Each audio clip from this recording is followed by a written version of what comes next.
Corcaigh agus Ciarraí sin an Cluiche bhés siúil an saran bog seo agus seo Cluiche a ahananta ag súil go mór leis. Ciarraí tá sé tréis Corcaigh a bhfuil faoi go I bhachtas na mún, bhuaigh sé Cluiche Leathcheannais na mún don céadúir le Jeff Mléana. Ach má tá siad chun dul chomh fada le Cluiche Leathcheannais na hÉireann caiith siad Corcaigh a bhfuil arís agus seo a imirt ó Cluiche Leathcheannais na hÉireann an ortha fásta.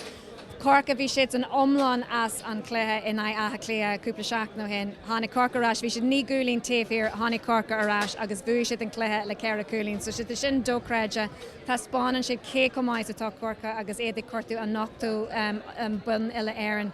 So tá muid súil go mór leis an Cluiche seo. Béle feiceáil a mé Ciarraí an lábhanúach ráil arís ar Corcaigh nó an an tuchras fós ar Corcaigh. Agus ar nói, muidir súla sin mar be muidir dul aige Cluiche Leathcheannais na hÉireann ag Idirmheánach níl lá svíta a bhí bhean for agus be Cluiche Leathcheannais na hÉireann in rád Shinsear Idirmheánach agus Shinsear na hÉireann ag tarlú an lá sin.